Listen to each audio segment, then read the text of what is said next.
Hello and welcome to basic with Ankit. मैं अंकित सकलानी और आज की इस वीडियो में हम कंप्यूटर के एमसीक्यूज़ डिस्कस करेंगे। 40+ एमसीक्यूज़ होंगे जो आपके हर प्रकार के जो एग्ज़ाम्स हैं, गवर्नमेंट एग्ज़ाम, उनके लिए काफ़ी इम्पोर्टेंट होने वाले हैं। ठीक है, पिछली क्लास में भी हमने 40+ एमसीक्यूज़ किए थे कंप्यूटर के, और उसी को आगे बढ़ाते हुए इस सीरीज़ की जो दूसरी क्लास है, अगर आपको ये सीरीज़ पसंद आ रही है तो आप चैनल को सब्सक्राइब कर सकते हैं। तो इसका पहला जो क्वेश्चन है वो है, निम्नलिखित में से कौन सा ऑपरेटिंग सिस्टम एप्पल द्वारा विकसित किया गया है। ठीक है, तो इसका जो आंसर होगा वो होगा मैक ओएस। जो एप्पल के सारे जितने भी आपने इलेक्ट्रॉनिक्स गैजेट देखे होंगे वो सब मैक ओएस पर चलते हैं, और जो गूगल होते हैं उनका जो ओएस है उसका नाम क्या है, उसका नाम एंड्रॉयड है। ठीक है, तो ओएस का मतलब ऑपरेटिंग सिस्टम होता है जिस पे इलेक्ट्रॉनिक डिवाइसेस काम करती हैं। DBMS का फुल फॉर्म क्या होता है, तो इसका जो आंसर हो जाएगा वो होगा डाटाबेस मैनेजमेंट सिस्टम, यानी कि C। प्रथम पीढ़ी के कंप्यूटर में निम्नलिखित में से किसका प्रयोग किया जाता है। तो जो प्रथम पीढ़ी के कंप्यूटर होते हैं उनमें हमेशा वैक्यूम ट्यूब्स का इस्तेमाल किया जाता था। ठीक है, जो ट्रांजिस्टर आए वो सेकंड पीढ़ी के थे, इंटीग्रेटेड सर्किट थर्ड पीढ़ी के थे, और जो very large scale integrated circuit थे वो फोर्थ पीढ़ी के थे। ठीक है, फिफ्थ पीढ़ी के जनरेशन में, फिफ्थ जो जनरेशन थी उसमें किस प्रकार के डिस्क जो होते हैं सर्किट, किस प्रकार के सर्किट का उपयोग होता है, ये आप कमेंट बॉक्स में लिखेंगे। पी रोम का अर्थ क्या होता है, तो रोम का अर्थ आपको पता है, रीड ओनली मेमोरी होती है। ठीक है, तो इसका आंसर क्या हो जाएगा, इसका आंसर हो जाएगा D, programmable read only memory. ठीक है, यहाँ पे इसका आंसर डी हो जाएगा। ठीक है, इसका करेक्ट आंसर है डी, ये सी इसका करेक्ट आंसर नहीं है। कोबोल का उपयोग निम्नलिखित में से किस उद्देश्य के लिए किया जाता है, तो इसका आंसर हो जाएगा व्यापार और वित्त के लिए। ठीक है, तो कोबोल जो लैंग्वेज होती है एक बिजनेस लैंग्वेज है। कोबोल की जो फुल फॉर्म होती है वो होती है कॉमन बिजनेस ओरिएंटेड लैंग्वेज। अगला क्वेश्चन आता है, कर्सर के बाईं ओर के अक्षरों को हटाने के लिए किस कुंजी का प्रयोग किया जाता है। कर्सर जो आपने देखा होगा, जो माउस का कर्सर होता है, उसके जब आप टाइपिंग करते हैं तो कोई बाईं साइड का अक्षर हटाने के लिए हमेशा बैक स्पेस का यूज होता है, तो इसका आंसर हो जाएगा डी, बैक स्पेस। 1 GB में कितने MB होते हैं, बहुत ही सिंपल सा क्वेश्चन है। तो 1 GB में 1024 MB होते हैं, तो इसका आंसर आ जाएगा डी, 1024 MB। तो यहाँ पे आप देख सकते हैं ये पूरी टेबल बनी हुई है जिसमें 1024 बाइट बराबर 1 किलोबाइट, 1024 किलोबाइट में 1 मेगाबाइट, 1024 मेगाबाइट का 1 गीगाबाइट, 1024 गीगाबाइट का 1 टेराबाइट, और 1024 टेराबाइट का 1 पेटाबाइट होता है। ठीक है, तो ये टेबल आपको याद करनी है। ये आप देख सकते हैं, बाइनरी संख्या को हमने दशमलव में चेंज करना है, तो बाइनरी का बेस हमेशा 2 होता है, दशमलव का बेस आप देख सकते हैं क्या होता है, 10 होता है। तो जो ये बाइनरी संख्या है उसका जो दशमलव रूप हो जाएगा वो हो जाएगा 57 बेस 10। अगर आपको ये सीखना है कि बाइनरी से डेसिमल में और डेसिमल से बाइनरी में कैसे कन्वर्ट करते हैं तो आप क्या कर सकते हैं, आप कमेंट बॉक्स में बता सकते हैं। ठीक है, आपके लिए इसको आगे हम वीडियो बनाएंगे जैसे आपका रिस्पॉन्स रहेगा। तो अगला क्वेश्चन है वो है, इनेक किस पीढ़ी से संबंधित कंप्यूटर डिवाइस है। ठीक है, तो जो इनेक डिवाइस है वो प्रथम पीढ़ी से संबंधित है।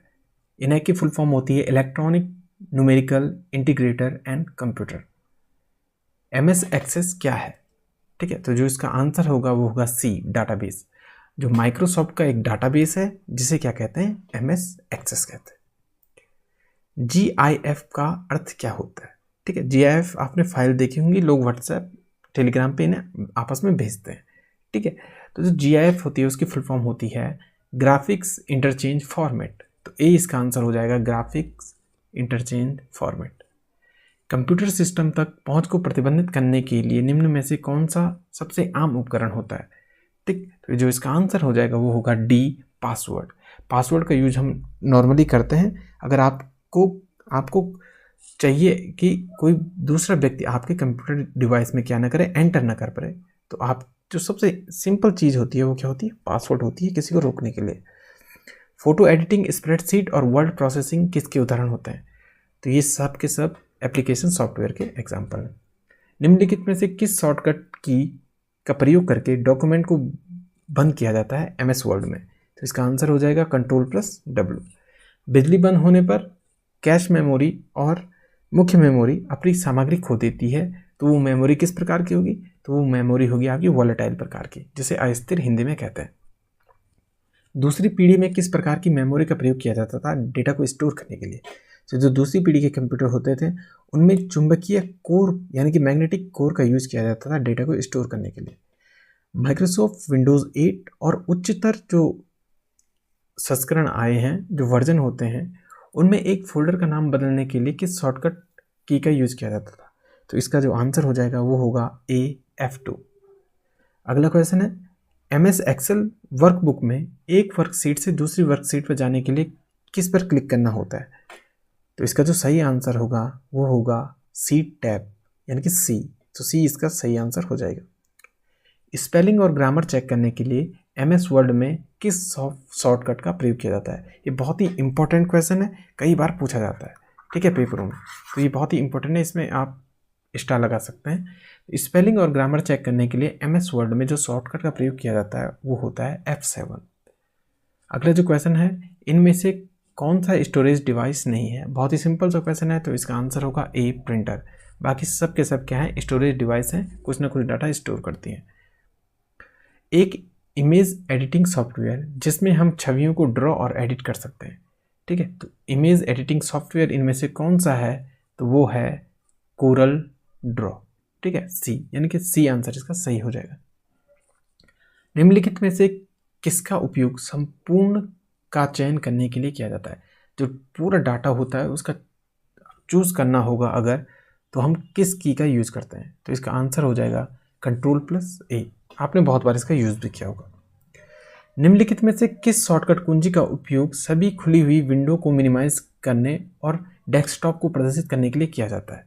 तो इसका जो आंसर होगा वो होगा विंडोज़ लोगो +D, यानी कि A इसका आंसर हो जाएगा, ठीक है, आप करके देख सकते हैं इसे। अगला जो क्वेश्चन होगा वो है, निम्न में से किस प्रकार का डिवाइस कंप्यूटर सिस्टम के लिए उपयोगकर्ताओं के घटकों और क्षमताओं की अनुमति देता है? Which of the following kind of device allows the user to add component and capability to a computer system? ठीक है, यानी कि आप किस चीज़ का प्रयोग करके कंप्यूटर में हॉट डिवाइस और यूज़र को ऐड कर सकते हैं? तो इसका जो आंसर होगा वो होगा एक्सपेंशन स्लॉट। एक्सपेंशन स्लॉट की मदद से हम क्या कर सकते हैं? बाकी चीज़ों को भी एक कंप्यूटर डिवाइस से जोड़ सकते हैं। अगला जो क्वेश्चन है वो है, इनपुट और आउटपुट में रूपांतरण किसके द्वारा किया जाता है? तो जो आप इनपुट करते हैं उसको आउटपुट में प्रोसेस कौन सा, जो किस फंक्शन के द्वारा किया जाता है ना?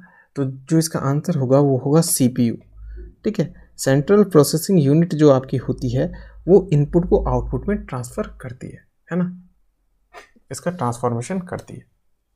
जो अगला क्वेश्चन है वो है, निम्नलिखित में से किस डिवाइस द्वारा दो नेटवर्क के बीच डाटा ट्रांसफ़र को सक्षम किया जाता है? तो इसका जो आंसर आ जाएगा वो होगा गेटवे, यानी कि ऑप्शन नंबर सी। निम्नलिखित में से कौन सा एक लोकप्रिय DOS आधारित स्प्रेडशीट पैकेज है? ठीक है, तो जो डॉस बेस्ड स्प्रेडशीट पैकेज होता है उसका नाम लोटस 123 है, ठीक है, तो इसका आंसर हो जाएगा डी, लोटस 123। अगला जो क्वेश्चन है वो है, निम्न में से कौन सा विंडोज़ यूटिलिटी प्रोग्राम है जो अनावश्यक अंशों का पता लगाता है और उन्हें समाप्त करता है और संचालन को अनुकूलित करने के लिए फाइल और अनुप्रयुक्त डिस्क स्थान को पुनर्व्यवस्थित करता है?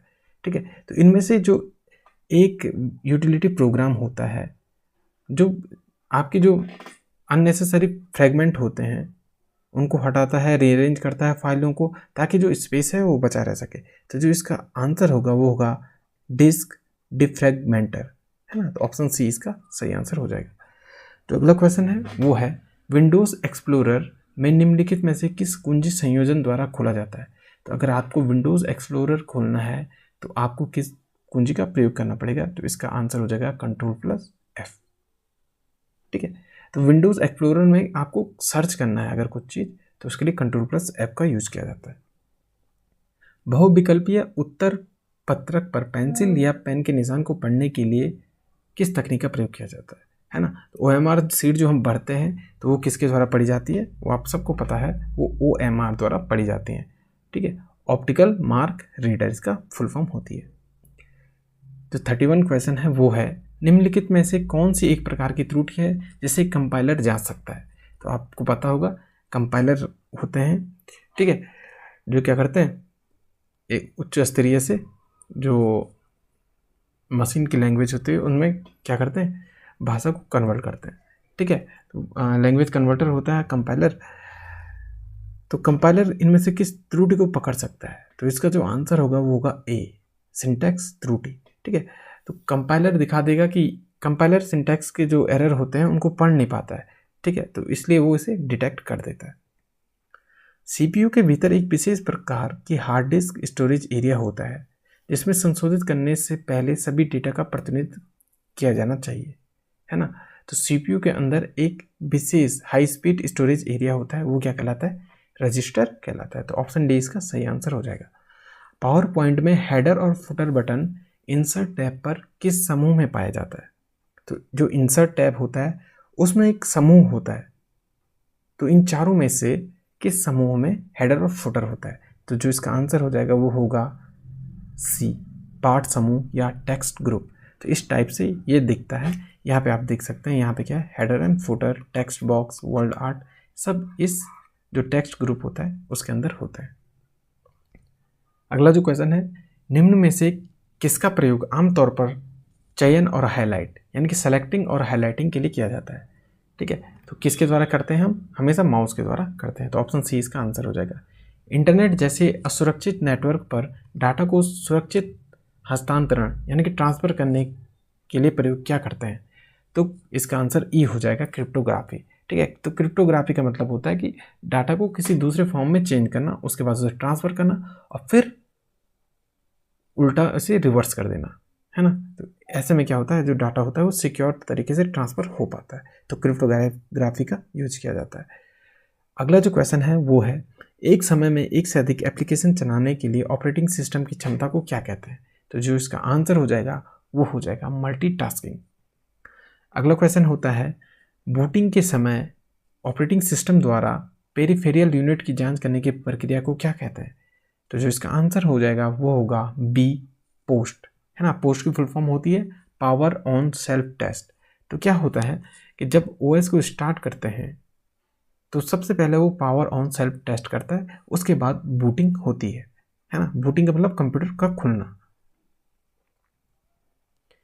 एक हैंड हेल्ड डिवाइस जो आपको कीबोर्ड से निर्देश टाइप किए बिना आपके कंप्यूटर को नियंत्रित करने की अनुमति देता है, उसे क्या कहते हैं, है ना। तो कीबोर्ड पर टाइप किए बिना कंप्यूटर को नियंत्रित कैसे कर सकते हैं? वो माउस की सहायता से करते हैं। तो ऑप्शन सी इसका क्या होगा? आंसर होगा। डेटाबेस भाषा में वह सुविधा जो हमें डेटाबेस में कुछ रिकॉर्ड तक पहुंचने की अनुमति देती है क्या कहलाती है? The feature in database language that allow us to access certain record in database. तो उसे क्या कहते हैं? उसे क्वेरी कहते हैं। ठीक है, तो क्वेरी का इस्तेमाल करके हम डेटाबेस के कुछ रिकॉर्ड जो हमें चाहिए होंगे वहाँ तक पहुँचा जा सकता है। जो लास्ट क्वेश्चन है वो है, जब आप माइक्रोसॉफ्ट एक्सेस प्रोजेक्ट को सेव करते हैं, है ना, तो उस फाइल का फॉर्मेट क्या होता है? तो इसका जो आंसर होगा वो होगा .adp। ठीक है, तो माइक्रोसॉफ्ट एक्सेस के जो प्रोजेक्ट फाइल सेव होती है उसका जो एक्सटेंशन होता है वो होता है .adp। ठीक है, तो आज की इस क्लास में इतना ही। अगर आपको क्लास अच्छी लगी हो तो चैनल को सब्सक्राइब जरूर करें और इस वीडियो को लाइक करें। बाकी आगे ये सीरीज़ इसी प्रकार से चलती रहेगी। Thank you.